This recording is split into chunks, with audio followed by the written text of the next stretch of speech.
What's up, everybody? Welcome to What's Up, the show where we talk all things energy. We'll share some stories, maybe share some laughs, and give you the information you need to make informed energy choices. My name is Danielle Salisbury, and I'm joined by my fellow community energy advisors and Cornell Cooperative Extension educators working on NYSERDA's Community Energy Engagement Program, Sean Welsh and Colin Atkins. Through this program, local community energy advisors in 10 regions across the state help residents and businesses reduce their energy consumption and energy costs and make informed energy decisions. We'll be posting our contact information in the comment section of the Facebook post, along with other helpful resources that we mentioned throughout the episode. If you'd like to ask us a question, please do so through the comment section of this video. Today's episode is the third and final episode in a series of discussions on building materials. Part 1 and Part 2 were jam-packed full of helpful information, so if you didn't catch them, feel free to check them out on our Facebook page, along with other previous episodes of What's Up.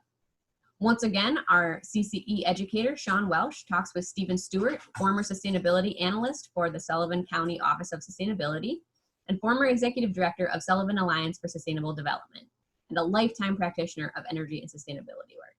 I'll turn it over once again to Sean and Stephen to wrap up our discussion on building materials and what's in our walls. Moving on to the other foam is the rigid foam board, which 3 different kinds of poly foam that the polystyrene. What's this next one I'm looking at, Stephen? Polyisocyanic. ISO. Yep, it's polyiso is what it's typically called. And then you've got your polyurethane. So what's the difference between those 3? Well, your polystyrene is, you know what a styrofoam cup is. Yep. So polystyrene is that same kind of styrene bead compressed with the glue. It's flexible, it's lightweight, it has a fairly low R value. So that's the thinner boards that you see around, right? Yes, yes. Easily susceptible to, ants love it. True. They also love polyurethane. Yeah. They also love polyisocyanurate. They all have a sweetness in it. The styrene is sweet, so it attracts those little critters. But it's typically used so as an exterior wall insulation. So if you want to have continuous insulation going around your house, after you put your sheathing on, you would very carefully put the polystyrene or the polyiso or the polyurethane foam board against the sheathing, making sure the seams are all butted tightly and taped and sealed. It's used in slabs, so there's a requirement that your basement floor has to be insulated to a certain R value. Or if you have a slab on grade structure where your first floor is your concrete slab, those 3 insulations have typically been used as sub-slab insulation so that it keeps the ground moisture from coming up, and it also minimizes the warm air that you've heated in your home from hitting that concrete floor and being cooled off to such a point that you have a great heat loss. Okay. So really, it's like you use it a lot in like new builds, if I'm correct, and yes. like if you were gonna like reside your home. But some of the advantages, a high insulating value, as opposed to the thickness of the material, right? And right. It does provide an air seal if done properly, right? As well as insulate when installed continuously over the whole building. Yes, So and those are key words when done properly. And yeah, it's got to be, so that brings into the light of working with contractors that are experienced with this stuff, is when we're talking about all these things, definitely contacting us, and we can give you the list of NYSERDA's recommended vetted contractors who work with these products that we're talking about. And if you're outside a DIY project, don't put their knowledge and their information that they can provide your projects, out to the curb. Really consider that, because right. Like Stephen says, doing it right is, you don't really get a lot of cracks at insulating. You get one chance a lot of times, and you want to do it well and you want to do it right. So, but as far as disadvantages, Stephen, goes, there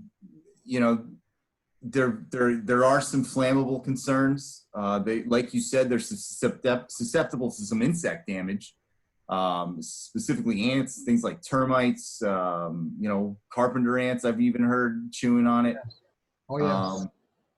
And then there is some greenhouse gas emissions concerns with this if there's a blowing agent involved. Right.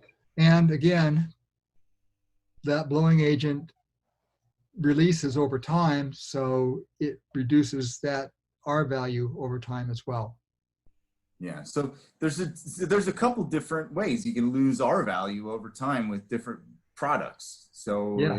You're seeing that and all. So when you're doing these installs, that's a good thing to kind of be aware of. Like what materials could potentially lose R value over time. So that's a really good point.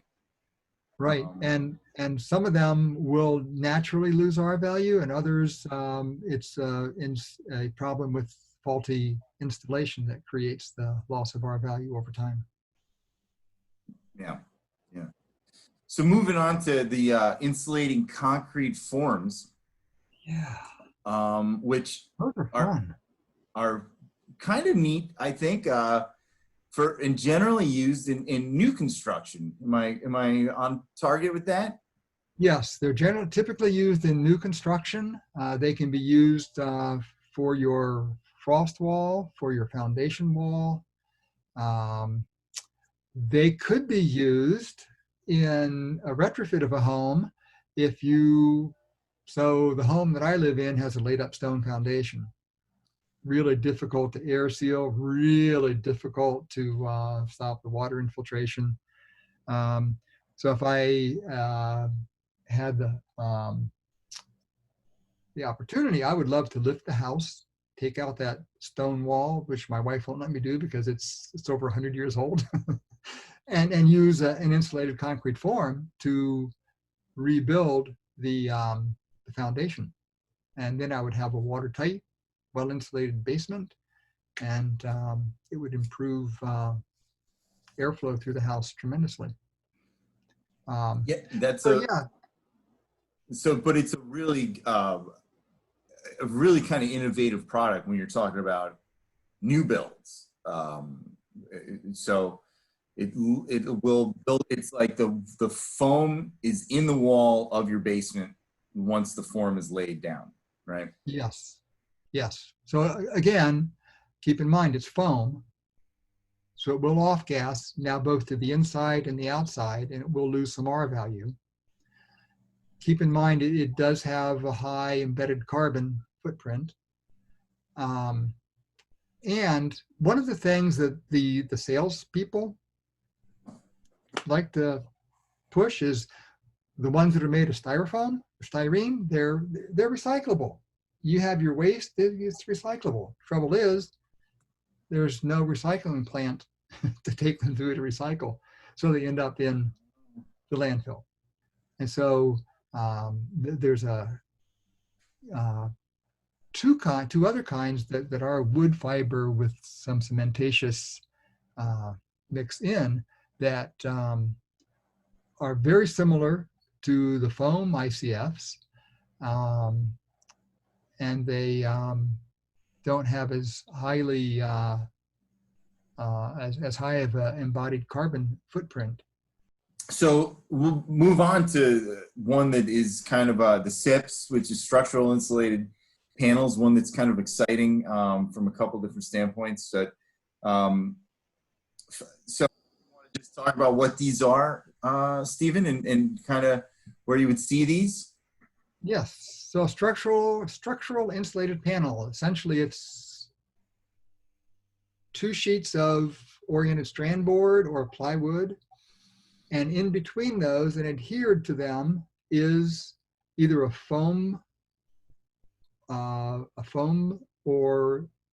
polystyrene or polyurethane foam.